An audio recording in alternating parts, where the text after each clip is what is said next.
La spirale des besoins. Pourquoi est-ce que c'est important de connaître la spirale des besoins et de répondre à ces besoins? Vous le savez, nous avons tous des besoins. Alors, il y a différentes classifications, il y a la pyramide de Maslow, il y a d'autres choses. On va dire globalement qu'on a des besoins physiques, on a besoin d'appartenance, on a besoin onirique, enfin bref, besoins matériels. On a des besoins différents.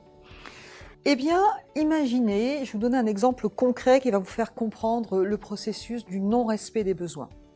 Imaginez, vous avez un monsieur qui travaille dans une société qui est vraiment très très bien, qui est très apprécié, valorisé, et on lui dit, son chef lui dit, bah, écoute, j'ai une info de dernière minute, demain il y a les États-Unis qui viennent, il y a le CODIR qui vient, il faut présenter tel dossier, je te confie le dossier parce que je sais que tu en es capable et que c'est vraiment une super opportunité pour toi, c'est l'opportunité de ta vie.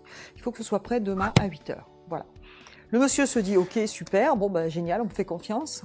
Donc il commence à travailler, puis sur les coups de 18 heures, il se dit, bon, là, j'ai pas fini, bon, tout va bien, je rentre chez moi, je fais un bisou à ma femme, aux enfants, je me fais une petite pause, je remets sur le dossier, et à 23 heures, tout est bon, et je suis tip-top demain 8 heures. Jusqu'ici, tout va bien.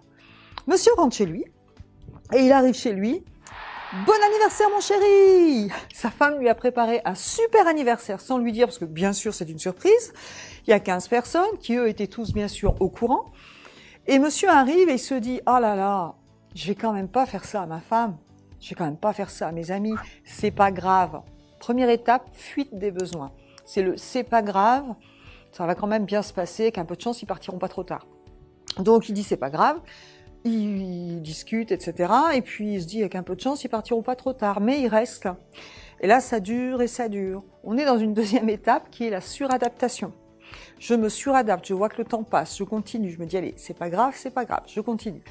Puis, on le voit dans son corps, hein, il commence à regarder sa montre, il commence à bouger, le corps s'exprime. La troisième étape, c'est l'agitation. Ça commence à s'agiter. Puis alors là, il y a le gamin qui passe. T'arrêtes! Qui n'a rien demandé, qui n'a rien fait. Quatrième étape, agressivité. Alors agressivité contre une autre personne ou contre lui-même. Mais quel imbécile! Pourquoi j'ai fait ça? Et puis ça, c'est sur du très court terme. Mais si je vous propose le même processus sur quelque chose de répétitif qui dure des années ou des mois, eh bien l'étape d'après, ce sera je me coupe de mes émotions et je vais aller plutôt vers de la déprime, de la dépression. Donc voilà, ça c'est un schéma issu de la Gestalt. Voilà pourquoi c'est important de répondre à nos besoins. Et ce qui est important de savoir, c'est que ce schéma, il est à peu près incontournable. Prenez vos exemples, observez des moments de votre vie où vous avez dit c'est pas grave et ça s'est forcément fini par une dispute, par de l'agressivité ou par du mal-être. Alors quelle est la solution? Eh bien la solution, on aurait pu prendre les choses à l'inverse. Donc en fait, c'est aussi une solution qu'on utilise en résolution de problèmes. La première étape, c'est de se dire aussi, ok, qu'est-ce qui se passe? Ressentir de quoi j'ai besoin. Et c'est important de prendre le temps de se dire de quoi j'ai besoin, parce que je ne sais pas vous, mais moi parfois j'ai tendance à répondre oui tout de suite à quelqu'un sans prendre le temps de réfléchir, et après on peut se mettre dans une situation difficile. Donc c'est déjà de se dire ok, je me pose, de quoi j'ai besoin. Ok. Ensuite, je vais prendre des options de choix. Qu'est-ce que je peux faire pour répondre à ce besoin?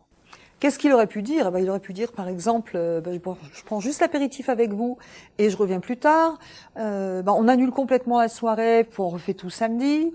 Bref, je vais étudier les différentes possibilités et voir quelles sont les conséquences. Une fois que j'ai étudié les possibilités, donc les options, eh bien, je vais faire un choix.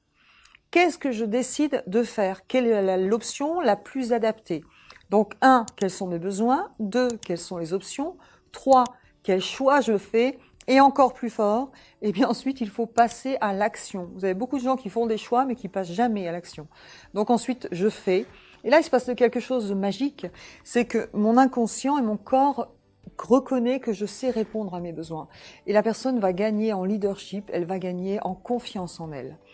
Et quand vous apprenez à faire ça, mais vous allez voir que la vie est beaucoup plus simple. Et souvent, on se rend compte d'ailleurs que, eh bien, on se pose des problèmes là où il n'y en a pas. Et quand on sait communiquer et qu'on explique très bien les choses, tout ce genre de choses passe très bien.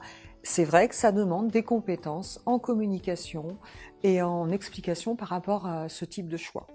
Donc voilà pourquoi c'est important de répondre à ses besoins et c'est important d'avoir cette spirale positive pour éviter d'aller dans du négatif et d'aller dans de l'agressivité où là, on n'a plus tellement de possibilités et d'échanges.